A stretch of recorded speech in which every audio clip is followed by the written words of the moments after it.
온리팬즈의 소피리인이 2024년 4,300만 달러의 수입을 올렸다는 소식으로 연말 스포츠계의 논란거리가 됐었죠. 다른 스포츠 스타들과 더불어 존 존스도 비교를 피해갈 수 없었습니다. 존 존스는 미오치치와의 경기에서 629만 2천 달러의 수익을 얻었지만 존스와 같은 경우 파이트머니 외에도 다른 매체를 통한 부가 수익과 페이퍼뷰 수당, 또 80억 분의 1이라는 상품 그 자체이기에 단순히 대존료로만 비교할 수는 없습니다. 또 MMA 시장의 자금 유동성은 상대적으로 메이저 스포츠에 비해 굉장히 떨어지기 때문에 단순히 숫자만을 놓고 비교해 굴욕이라고 표현할 것까지는 없다고 생각합니다. MMA가 낳은 최고의 스타 코너 맥그리거가 판을 키워놓은 이후로 과거와 비교했을 때 챔피언들의 미디어 노출과 파이트머니, 전반적인 수익에 대한 파이가 훨씬 커졌죠. 하지만 살림살이가 훨씬 나아졌다는 것은 챔피언이나 인기 파이터들의 한정된 얘기이고 UFC 1강 체제라고 봐도 무방한 MMA 바닥에서 파이터들이 스폰서 없이 단순 파이트머니로 먹고 살기 힘들다는 것은 부정할 수 없는 사실입니다. 한 예로 2018년에 제시카 안드라지는 UFC에서만 14전인 베테랑 선수였지만 스폰서를 구하지 못해 훈련을 할 수 없는 환경에 자신의 트레이닝 기어를 팔아야 한다는 얘기를 했을 정도이니 말이죠. 많은 팬분들이 MMA라는 스포츠 자체를 UFC라는 대명사로 사용하시는 경우가 많지만 UFC는 MMA라는 스포츠에서 하나의 기업일 뿐입니다. 그리고 수익 구조를 보았을 때 수익의 단 18.6% 정도가 파이터들에 지급되는 파이트머니로 타 메이저 스포츠들에 비해 수익 분배가 플레이어에게 많은 편이 아닙니다. UFC가 그만큼 많은 비용을 대회 홍보와 미디어 노출에 사용한다고 하더라도 NBA나 NFL과 같이 수익의 50%가량이 연봉으로 책정되는 메이저 스포츠의 수익 구조에 비해 한참을 미치지 못하고 UFC 파이터들의 평균 연봉을 보면 68,448달러에서 크게는 152,246달러 정도 됩니다. 아무래도 신체에 직접적인 데미지가 축적되는 스포츠이기 때문에 한 선수는 적게는 매년 2번, 많게는 4번 정도의 경기를 뛰는데 경기를 하기 위해서는 체육관에서의 훈련, 코치진과 스파링 파트너들의 고용, 식단 관리,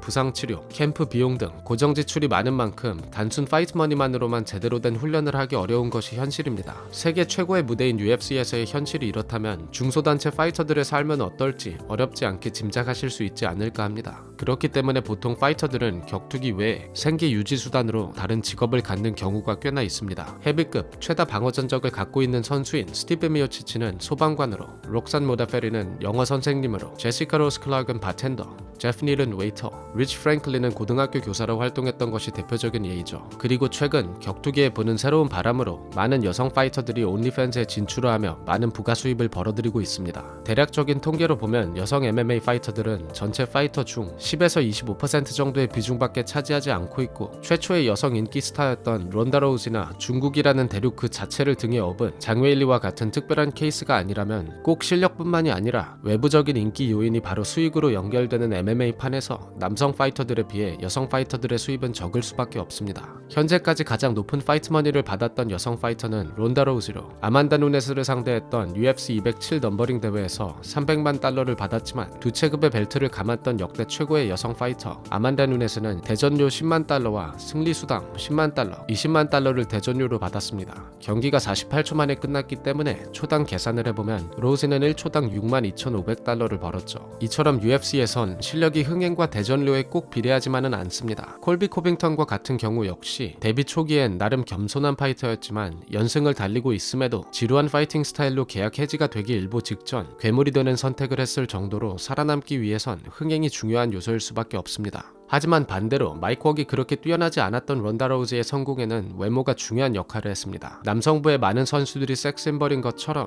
아름답고 건강미 넘치는 섹시한 여성 파이터가 인기가 없을 수 없죠. 2016년에 처음 등장해 많은 기록을 갈아치우고 있는 온리팬스는 이런 점을 인지한 여성 파이터들에게 가성비가 높은 플랫폼으로 자리잡게 되었습니다. 그럼 온리팬스에 진출한 여성 파이터들이 누가 있는지 정리해보는 시간을 갖도록 하겠습니다. 안녕하세요, MMA 매스입니다. 제 채널을 오래 지켜봐주신 구독자들께서는 아시겠지만 저는 시청하시는데 불편하지 않도록 광고를 하지 않습니다. 하지만 이번 영상의 취지에 맞기도 하고 제가 개인적으로 사용하는 제품이기 때문에 잠시 소개를 드리려고 합니다. Surfshark VPN은 인터넷 연결을 암호화시켜 데이터 유출이나 개인정보 보호 또는 바이러스 백신 프로그램을 제공하는 서비스입니다. 한국은 VPN 프로그램 사용률이 굉장히 높은 국가인데 무료로 제공하는 VPN은 오히려 개인정보 유출의 위험이 있기 때문에 추천드리지는 않습니다. Surfshark VPN은 100개 이상의 국가를 지원하며 연결이 굉장히 굉장히 빠르다는 장점, 광고나 트래킹을 차단하는 부가 기능을 제공하고 있습니다. 또 디즈니 플러스나 넷플릭스, 다양한 스트리밍 서비스들은 각 국가마다 제공하는 컨텐츠들이 다르죠. 서프샤크 VPN을 통해 전 세계에서 제공하는 컨텐츠들을 제약 없이 시청하실 수 있고, 구독료나 온라인 구매 상품들 역시 국가마다 가격이 다르기 때문에 더 저렴한 가격으로 이용하실 수 있습니다. 한 계정으로 휴대폰, 태블릿, PC, 무제한 기기들 이용이 가능한 이 모든 서비스들을 한 달에 커피 한 잔 가격으로 제공하는데, surfshark.com/MMAMAS로 들어가신다면 4개월 추가 혜택을 받으실 수 있습니다. 30일 내에 환불이 보장되기 때문에 부담 없이 사용해 보시는 것을 추천드립니다. 아마 이 업계에서의 얼리 어답터이자 현재 많은 성공을 거둔 파이터는 페이지 벤젠트일 겁니다. 사실 벤젠트와 같은 경우 UFC에 소속이 됐을 2016년 미국의 유명 TV 프로그램인 댄싱 위드 스타에 출연하면서 귀여운 외모와 매칭되지 않는 파이터란 직업으로 대중적으로 꽤나 인기를 끌었죠. 하지만 성적 자체는 인기가 올라갈수록 점점 떨어졌는데, 한참 프로 생활을 하고 있을 2018년 가슴 성형을 하며 격투기 선수로서 챔프의 자리에 오르는 목표는 어느 정도 접었다는 것을 예상할 수 있었습니다. 벤젠트가 성인물 사업에 뛰어들게 된 직접적인 계기는 2020년 코로나가 한창일 당시 남편과의 누드 사진이 유출되는 사건 이후였습니다. 같은 해에 좋지 못한 성적으로 UFC 로스터에서 제외되며 베어너클 FC와 계약, 또 본격적으로 온리팬즈에 발을 들인 페이지 벤젠트는 온리팬즈를 통해 하루 만에 벌어들인 수입이 커리어 전체의 수익보다 훨씬 많다 할 정도로 큰 성공을 거뒀습니다. 하지만 벤젠트와 같은 경우 현지의 격투 팬들 사이에서는 민심이 좋지 않은 편이죠. 본업이었던 MMA에서 좋지 못한 성적을 낸 것과 베어너클 소속으로 경기를 뛰는 것은 많은 선수들이 비슷하게 밟는 행보이기 때문에 크게 논란거리는 아니지만, 작년에 꽤나 시끄러운 이벤트였던 성인 배우이자 미스필의 미들급 챔피언 엘브룩과의 경기가 있었는데, 프로 MMA 파이터로서 성인 배우에게 벽을 느끼게 해준다던 자신감을 내비쳤지만 넉다운을 당하며 무승부라는 아쉬운 경기력으로 많은 팬들을 등돌리게 했습니다.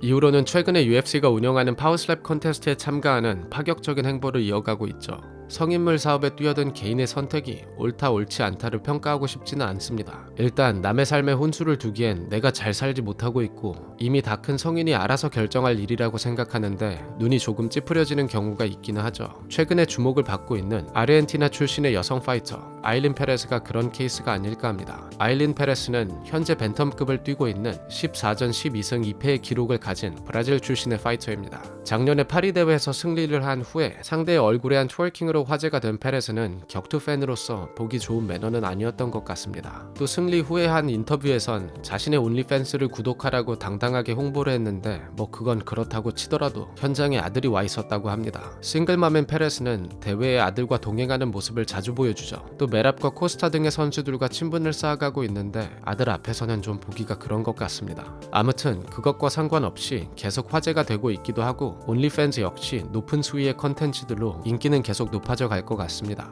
또 최근 경기력이 좋기 때문에 체급 내에서의 경쟁력은 충분히 있는 선수인 만큼 좋은 경기력으로 언젠간 분석해서 다뤄볼 수 있었으면 좋겠습니다. 온리팬즈에서 활동을 한다고 해서 꼭 성인용 컨텐츠를 제작하는 것은 아니죠. 기본적으로 온리팬즈라는 플랫폼은 자신의 일상을 팬들과 직접적으로 교류할 수 있도록 하기 위해 만들어진 소통을 위한 목적이기 때문에 크리에이터는 구독자만을 위한 컨텐츠들을 제작합니다. 브라질 출신의 미녀 파이터 폴리아나 비아나가 그런 케이스일 텐데, 비아나는 2020년 브라질에서 강도를 때려잡은 선수로 화제가 됐었죠. 또 MMA 팬들 사이에선 한때 코빙턴의 그녀, 그 이후로는 알렉스 페이라와의 친분으로 주목을 받았습니다. 여담이지만 잠자리에서 손가락을 써주길 바랬다는 폭로를 하며 조롱을 한 만큼 코빙턴과는 좋게 끝나지는 않은 모양입니다. 아무튼 현재 활발하게 UFC에서 경기를 치르고 있는 폴리아나 비아나는 UFC 297에서 패배를 한 이후로 온리팬스 진출을 선언했습니다. 개인적인 생각으론 당시 개인사로 인해서 경기에서의 보너스와 승리 수당이 급하게 필요하지 않았을까 하는데, 폴리아나 비아나는 애니메의 큰 팬으로 알려져 있고 커스튬 플레이를 좋아하기 때문에 비슷한 컨셉의 온리팬스 활동을 하지 않을까 예상합니다. 최근에는 인기가 꽤나 있는 파이터이지만 성적 자체는 좋은 편이 아니기 때문에 스트럭급에서 컨텐더로 만나기는 쉽지 않을 것 같습니다. 또 페이스오프에서 화제가 됐던 레이첼 어스터비치가 있죠. 어스터비치는 2020년 3연패를 끝으로 더 이상 UFC 로스터에 있는 선수는 아니지만 화끈한 의상과 육감적인 몸매로 많은 남성 팬들의 마음을 사로잡은 파이터입니다.